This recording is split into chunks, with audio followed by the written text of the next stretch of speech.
السلام عليكم، ازيكم يا حبايبي؟ عاملين ايه؟ وحشوني جدا من الفيديو اللي فات. معاكم رندا احمد من قناه تستيلسي. النهارده هنعمل صنف بسيط خالص، برغم بساطته الا انه بيطلع جميل والكل بيحبه بطريقه سهله خالص وبسيطه، ومكونات كلها موجوده في البيت، مش هنستعمل حاجه من بره.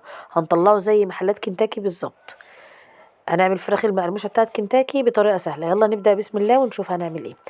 اول حاجه عندي كوبايه ونص من الزبادي. استخدمت زبادي بلدي عادي، استخدمت بابريكا، فلفل اسمر، وبهارات فراخ مشكله. استخدمت 3 فصوص توم مبشورين ناعم.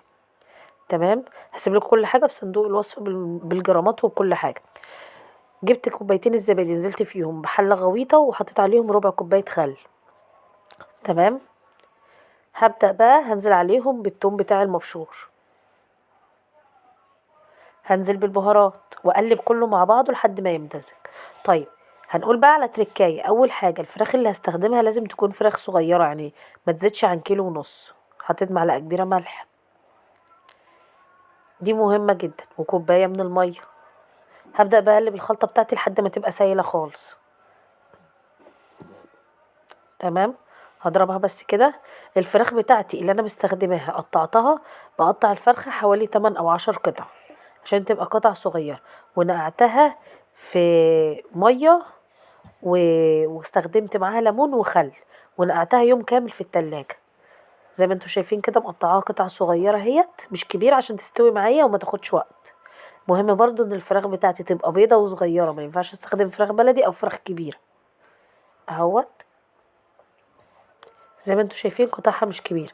لو عندي بقى قطعة حسيت انها يعني زي الدبوس او كده، لازم اعمل فيها تشريحات كده بالسكينة عشان الخلطة تدخل جواها وتستوي كويس. طبعا هي منقوعة يوم كامل، لازم انقعها يوم كامل. وفي الخلطة اللي انا عاملاها دي، الزبادي والبهارات والثوم، هسيبها حوالي 3 ساعات اهو زي ما انتوا شايفين، يعني من ساعتين ل3. كل ما بتقعد في البهارات كل ما يبقى طعمها احلى. طيب، عندي بقى استخدمت كوبايتين وربع دقيق، عليهم كوبايه الا ربع نشا.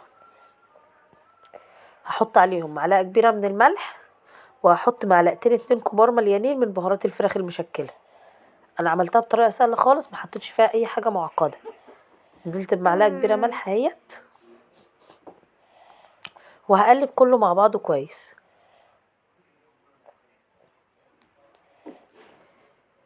ادي الفراخ بتاعتي بعد ما قعدت ساعتين 2 في التتبيله بالخلطه زي ما هي كده، وهتبلها في الدقيق اهي. زي ما انتوا شايفين بدأت اهي تتشرب الخلطه خالص. هجيب بس اي حاجه غويطه، وهنزل حوالي كوبايتين كبار من الميه الساقعه المتلجه. لو في مكعبات تلج يبقى احسن. هنزل بقى بالفراخ في الخليط بتاع الدقيق اهو، وهخبط كده خبط عليه لحد ما اغطي كل حته بالدقيق، وبعدين انزله اغطه في الميه الساقعه بسرعه، واطلعه احطه في الدقيق تاني اهوت والفه. وبعد ما الفه لازم اخبط على الفراخ كده خبطه تنزل الدقيق وتعمل التجزيعات اللي انا بشوفها في اللي انا شفتها في اول الفيديو دي. طبعا مريم مش مريحه نفسها، كل شويه تمد ايديها زي ما انتوا شايفين اهو. شايفين التجزيعات؟ هقربها من الكاميرا. بس ما استخدمتش اي حاجه غير دقيق ونشا بس. ماما، هي دي ايدي؟ دي ايدك، ريحي نفسك بقى. دي اصلا ماشي اهو. خلصت بقى وعملت التجزيعات. ما ينفعش اركن الفراخ بتاعتي، هروح بسرعه طاسه على النار. الزيت بتاعي سخن، ما قدحش، الزيت بتاعي سخن، وهنزل بالفراخ. هنزل اهوت.